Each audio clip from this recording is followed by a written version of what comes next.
लगभग 40 घंटे हो गए हैं, लाइट आ रही है जा रही है, कोई सुनने वाला नहीं है। अभी वर्तमान सांसद जी, अभी मैंने कुछ देर पहले, लगभग 1 घंटे पहले उनको कॉल किया, तो वो ये कह रहे हैं, बोले इस टाइम कोई कॉल करने का समय है ये, बोले इस समय में मैं व्यस्त हूँ और मैं कोई बात नहीं करना चाहता और कॉल कर दी। तो देखिए ये सांसद जी का कहना है। देखिए जय साहब का नंबर बिजी जा रहा है, अभी आप फिर से देखिए। हाँ, लगते ही बिजी चला जाता है या फिर बात ऐसे ब्लैक लिस्ट में? नहीं ब्लैक लिस्ट में तो है, बता दिया होगा।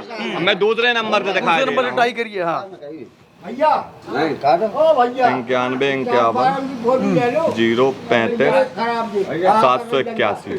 क्या खराब है चाचा? हाँ लगाइए दोबारा। खराब है। तो देखिए जय साहब का नंबर लगातार बिजी जा रहा है। 48 घंटे हो चुके हैं और बिजली नहीं आ रही है। बहुत परेशान है सब लोग, गर्मी में बच्चे बहुत तड़फ रहे हैं गर्मी में। देखो जी, ये देखिए हाँ सब कुछ निकला हुआ है इसमें, ऐसी डिब्बे की तरह रखा हुआ है। हीट वेव का वहाँ पे मैसेज आ रहा है सबके मोबाइलों में कि अपने घर में रहें, सुरक्षित रहें। लाइट वाले तो सुरक्षित कर दे रहे हैं, जब हम सुरक्षित रहे घर में कौन से कूलर पंखा चल रहे, जब लाइटें चालू नहीं है तो हीट वेव के मैसेज को क्या मतलब? 18 घंटा बिजली सरकार कह रही है। भाई योगी जी का वक्तव्य था 18 घंटा में हमें 12 घंटा दे दूं, 10 घंटा दे दूं।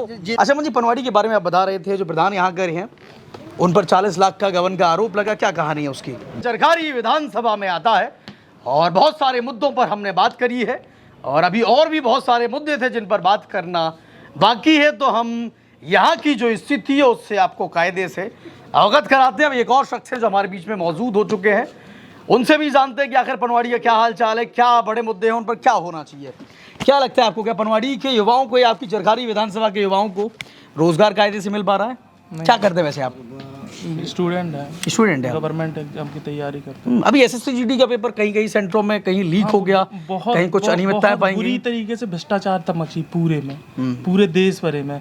अभी SSC-GD में झांसी में 6 बंदे गिरफ्तार हुए हैं, ठीक है, और कानपुर में कृष्णानगर में SSC-GD का हुआ है। लेखपाल का कई जगह पे सीधे एक वीडियो आया है कि वो पुलिस वाला सीधे फ़ोन से नकल कर रहा है।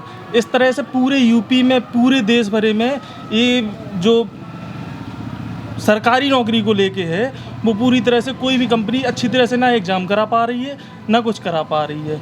तो अगर इस हिसाब से देखा जाए बेरोजगारी के हिसाब से, तो ये सरकार पूरी तरह फेल है। क्या लगता है इसके कारण क्या है? क्या करप्शन कारण है, कोई सिस्टम के भीतर ही, या कोई नेता ही इसमें इन्वॉल्वमेंट हो सकता है उसका? अभी एक बंदे को गिरफ्तार किया है STF की टीम ने। उसने खुद कहा है कि जो SSC का ठेका लेता है, जैसे एडिक्यूटी है, एडिक्यूटी ने एडिक्यूटी जैसे जो संस्था है उसने खुद उसके व्यक्तियों ने एक व्यक्ति को अपने सेंटर खोलने को कहा था, ठीक है। तो उसने लगातार देश में लगभग 6 राज्यों में 500 सेंटर चला रहे हैं। अब बताइए जो 500 सेंटर चला रहे हैं वो कितने ऊपर लेवल पे नकल करवा रहे हैं, ठीक है। इस तरह से अपने देश में जो युवा पढ़ के जा रहा है, जो मेहनत करके जा रहा है, उसे क्या मिल रहा है, ठीक है। अभी वहाँ पे कृष्णानगर में ऐसी जो SSC-GD के 635 सीटों का एग्ज़ाम था बच्चों का, और बच्चे बुला लिए कितने 1035, ठीक है। तो वहाँ तोड़फोड़ हुई, जो कि बहुत सही होनी भी चाहिए। इसी प्रकार से ये लोग सही होंगे। बिल्कुल। तो जो युवा देख रहे हैं उनको अगर ना जानकारी हो, एक तो जो पढ़ने लिखने वाले हैं, चूँकि इस परेशानी से वो गुजरे हैं, बहुत सारे सेंटरों पर इतनी अनियमितताएं हुई हैं कि दोगुने तिगने स्टूडेंट जो हैं, सीटें वहाँ पर कम है एग्ज़ाम देने के लिए, उससे ज़्यादा स्टूडेंट वहाँ पहुँच गए। इस वजह से भी जो पेपर है वो कैंसिल करना पड़ा, और कई जगह पेपर लीक होने की वजह से भी कई सेंटरों की परीक्षा जो है वो रद्द हो गई है। उससे पहले आपने देखा नीट की जो परीक्षाएं हैं वो भी पूरे देश में रद्द कर दी गई हैं। तो परेशान जो है वो छात्र होता है जो पढ़ता है, जिसने अच्छे से एग्ज़ाम दिया होगा और खुश हुआ होगा कि अच्छा पेपर गया है, उसकी मेहनत पर पानी फिर गया। अच्छा मुझे पनवाड़ी के बारे में आप बता रहे थे, जो प्रधान यहाँ गए हैं उन पर 40 लाख का गबन का आरोप लगा, क्या कहानी है उसकी? जी, उनको जो आरोप लगाया स्वच्छता को लेकर, खैर इसमें कोई दो राय नहीं है, पनवाड़ी की आवाम बता सकती है कि साफ सफाई तो हुई है, लेकिन अब उनका क्या टेंडर का इशू रहा है, लेकिन 40 लाख के गबन का आरोप तो उन पर है। और 3 सदस्यीय कमेटी बनाकर, और यहाँ पर प्रधानी उस कमेटी के अध्यक्ष बनाए गए सुधांशु अग्रवाल जी इस समय पनवाड़ी सूबे की कमान संभाले हुए हैं। उनसे भी आशा है कि इस पनवाड़ी नगर का विकास कराएं। उनके द्वारा अभी तक क्या कुछ ऐसे स्टेप लिए गए हैं, कुछ कदम उठाए गए अभी हैं? तक तो मेरा पर्सनली मैं बता दूं, मैंने जब उनको बुलाया था, एक गाय गौवंश एक खत्म हो गया था प्रभाकर पेट्रोल पंप के जस्ट बगल में, तब उनने अपना ट्रैक्टर और ट्रॉली तो मेरे पास भेजा, तो स्वयं वो भी आए थे, तो उसको जाकर हम लोगों ने यथोचित जगह पर उसको रखवाया। और यहाँ का जो मामला है आपको बता दें, यहाँ एक अलग प्रकार की राजनीति चलती है, यहाँ गुटबाजी की राजनीति। अगर मैं यहाँ कुछ बोलूँ तो मेरा गोट अलग, पाठक जी चाचा कुछ बोल दे तो इनका गोट अलग, दाऊ बोल दें भैया, कोई भी यहाँ कुछ भी अपने वक्तव्य अगर रखना चाहे तो वो अपने अपने गोट का व्यक्ति कहलाने चलिए चाचा से भी चल। चाचा कैसे थे प्रधान जी, 40 लाख को जो गबन को आरोप लगो? देखो गमन ऐसा है जैसे आज जब से इन्हें सस्पेंड किया गया प्रधान जी, सुनी 10 दिन में आज तक कूड़ा नहीं उठा, और इतना कूड़ा डरा रहा पूरे बाजार घर घर। तो औरतें यहाँ की कहती हैं कि प्रधान ने गमन किया, तो तुम्हारे बाप का किया, सरकार का किया। ऐसा प्रधान ना हुआ है, ना होगा और ना मिलेगा जो घर घर कूड़ा उठवाता है। और सफाई के मामले में आज तक ऐसी सफाई रही नहीं, इतने प्रधान बने। प्रधान जी को ऐसे आ जाइए आप। अच्छा, साफ सफाई कायदे से हुई है? हाँ, साफ सफाई हुई है और अभी भी साफ सफाई प्रधान जी करा रहे हैं, और उनके पास चार्ज हो या ना हो, लेकिन अपने ही निजी खर्चे से फिर भी साफ सफाई करवा रहे हैं। इसमें कोई दो राय नहीं, ये पनवाड़ी की जनता बता सकती है कि यहाँ पे साफ सफाई हुई है और घर घर से कूड़ा उठा है। अच्छा ये बताइए, सब लोग प्रधानी का जो कार्यकाल है वो 6 महीने और बढ़ा दिया गया है, तो क्या लगता है शिवाजी, क्या लगता है आपको? शिवाजी नाम है ना आपका? क्या लगता है आपको? नहीं, वो काम तो अच्छा कर रहे हैं। सही है ये कि 6 महीने प्रधान जो है उनका कार्यकाल बढ़ा देना? वैसे 26 मई को खत्म हो रहा था, आज 27 मई है, कल के दिन वो सरकार ने तो बढ़ाया है, किसी कारणवश से बढ़ाया हो ये तो मुझे नहीं पता। क्या आपको लगता है कि समय से चुनाव ना करवा पाना इसमें सरकार का फेल्योर है? कि आप समय से चुनाव नहीं करवा पा रहे हैं? फेल्योर तो है, तभी नहीं करा पा रहे हैं। क्या लगता है इसका खामियाजा भुगतना पड़ेगा या अच्छा होगा? प्रधानी जो गांव के हैं, जो अभी काबिज हो गए 6 महीने के लिए, वही जिता देंगे योगी जी को? क्या लगता है आपको, ये फेवर में काम करेगा या नहीं करेगा? नहीं करेगा। जो आपकी तरफ उंगलियां जा रही हैं, बार बार पीछे वाले उंगली कर रहे हैं, क्या मानना है मंजी? हमारा मानना तो ये है कि जो हमारे देश के होम मिनिस्टर साहब हैं अमित शाह जी, उनका दिमाग एक अलग प्रकार से चलता है। समझिए बात को, 6 महीने इलेक्शन बढ़ाए गए हैं तो कुछ ना कुछ तो होगा। क्या कारण रहा कि पंचायती राज मंत्री माननीय ओम प्रकाश राजभर जी बार बार वक्तव्य देते रहे कि 100 में 100% चुनाव समय पर होंगे, लेकिन एकदम से चुनाव को टालने का रीजन ये सरकार बता रही। हम भी उस सरकार के पहले प्यादे रहे, और हमारा कहने का मतलब केवल इतना है, जब आपके पंचायती राज मंत्री बार बार कह रहे हैं, फिर ऐसा कौन सा ऑर्डर आ गया कि एकदम से चुनाव टाल दिए गए और प्रधान को ही प्रशासक बना दिया गया? इस विषय पर थोड़ा सा यहाँ कोई होता, एक वरिष्ठ नेता होता भारतीय जनता पार्टी का, समाजवादी पार्टी का, तो वो जो कोई ना कोई। चलिए, आप लोग अगर देख रहे हैं भारतीय जनता पार्टी से, समाजवादी पार्टी से हैं और पनवाड़ी क्षेत्र या चरखारी विधानसभा से हैं, तो आप भी आमंत्रित हैं। एक हम लोग एक ऑर्गेनाइज करेंगे, एक डिबेट सेशन जो है, जिसमें समाजसेवी भी रहेंगे, जनता भी रहे और आप लोग भी रहें, ताकि आप लोग भी अपना पक्ष कायदे से रख सकें। हाँ मंजी, अब आप एक चीज और बताइए, यहाँ पर जैसे गौ माता बीमार होती है, मैं करीब 7 वर्ष हो गया मुझे सामाजिक जीवन में आए, तो 7 वर्ष से मैं जहाँ भी मुझे जो सेवा लायक बना मैंने किया। तो आपके जो प्रधान जी हैं, जिला पंचायत, चाचा ऐसे आ जाइए, आप ऐसे आ जाइए आगे। राजनीति की बात न करो, लाइट नहीं आ रही पनवाड़ी में। कितने घंटे हो गए चाचा? 9 बजे से चली गई थी, आज 9 बजे 4 घंटा हो गया। बहू के फोन नहीं करो आपने?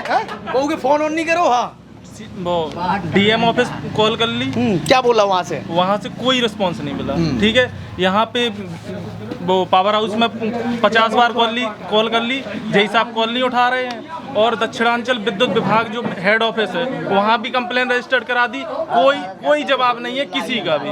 लगभग 40 घंटे हो गए हैं, लाइट आ रही है, जा रही है, कोई सुनने वाला नहीं है। अभी वर्तमान सांसद जी हैं, अभी मैंने कुछ देर पहले, लगभग 1 घंटे पहले उनको कॉल किया, तो वो ये कह रहे हैं, बोले इस टाइम कोई कॉल करने का समय है ये? बोले इस समय में मैं व्यस्त हूँ और मैं कोई बात नहीं करना चाहता और कॉल कर दी। तो देखिए, ये सांसद जी का कहना है। अच्छा, सब जने परेशान है बिजली से? पूरे पनवाड़ी कितने घंटा से परेशान है? 48 घंटा से। अब अभी रख रहे हो ट्रांसफार्मर? नहीं रख रहे हो? 2 बार रख लें।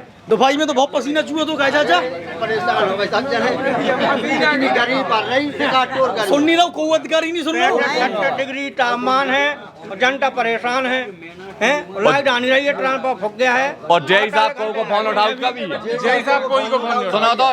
एक और ताज्जुब की बात है, जय साहब किसी का फोन नहीं उठाते हैं और उनका फोन बराबर वेटिंग जाता है, तो फिर बात किससे करते हैं जब जनता से फोन लगातार वेटिंग जाता है। बराबर वेटिंग। मेरे 2 नंबर ब्लॉक कर चुके मेरे जय साहब। हमारा ब्लॉक मिलेगा, हमारा ब्लॉक मिलेगा, हम आपको आपके सामने कहेंगे लगाइए थोड़ा। अब तो हालांकि अब तो टाइम भी बहुत हो रहा है। नहीं फिर भी फोन नहीं उठेगा, बिल फोन नहीं उठेगा तो नहीं उठेगा। अच्छा, चाहे उनका ऑफिस टाइम हो, रहना चाहिए सब स्टेशन में, सरकार के आदेश है। लेकिन यहाँ महोबा में नहीं, ऐसे महोबा में रहते हैं, आते हैं ड्यूटी प्रॉपर करने, आते सब नहीं आते? स्टेशन में रहना चाहिए, नाइट को भी ये आदेश है। है आपका जय साहब का नंबर। देखिए जय साहब का नंबर बिजी जा रहा है। अभी आप फिर से देखिए। हाँ, लगते ही बिजी चला जाता है या फिर बात ऐसे ब्लैक लिस्ट में? नहीं ब्लैक लिस्ट में तो है, डाल दिया होगा। मैं दूसरे नंबर पे दिखाया दूसरे नंबर पे ट्राई करिए। हाँ, 91 51 035 781। क्या खराब है चाचा? हाँ, लगाइए दोबारा। खराब है।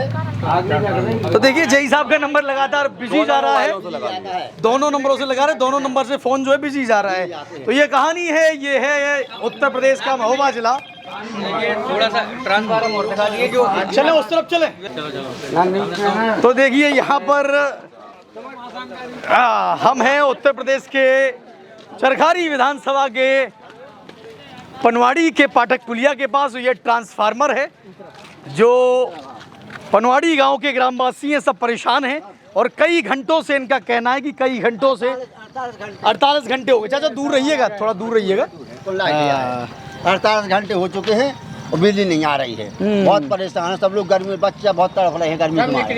देखो जी, ये देखिए, हाँ सब कुछ निकला हुआ है इसमें, ऐसी डिब्बे की तरह रखा हुआ है। हीट वेव का वहाँ पे मैसेज आ रहा है सबके मोबाइलों में कि अपने घर में रहें, सुरक्षित रहें। लाइट वाले तो सुरक्षित कर दे में, जब हम सुरक्षित रहे घर में कौन से कूलर पंखा चल रहे, जब लाइटें चालू नहीं है तो हीट वेव के मैसेज को क्या मतलब? 18 घंटा बिजली सरकार कह रही है। योगी जी का वक्तव्य था 18 घंटा में हमें 12 घंटा दे दूं, 10 घंटा दे दूं, जी तो 10 घंटा नहीं मिल रही ना साहब। ये नहीं कर रहे हैं योगी जी कह दी, लेकिन जी तो बहुत हरामी है। बिजली जा कहाँ रही है जब 18 घंटे का आदेश, तो दे कहाँ रहे हो भैया, बता तो दो। तो देखिए ये है पनवाड़ी, और दोपहर में सूरज जो है, सूरज की तपिश बहुत ज्यादा रहती है। आदमी अपने घर से बाहर नहीं निकल सकता है और घर के अंदर भी आखिर क्या करेगा, क्योंकि बिजली यहाँ पर किसी मोहल्ले में 72 घंटे से नहीं है, किसी मोहल्ले में 48 घंटे से नहीं है। और अधिकारी जो है चैन की नींद अपने एसी ऑफिस में, घर में सो रहे हैं, कोई भी सुनने को तैयार नहीं है। तो आप कमेंट करिएगा, इस खबर को शेयर करिएगा, ताकि अधिकारी जो हैं वो कायदे से जनता की समस्याओं को सुने और इनकी समस्याओं का निवारण करें। आप सब जनता का राज देख रहे थे, मैं राघवेंद्र राजपूत, धन्यवाद।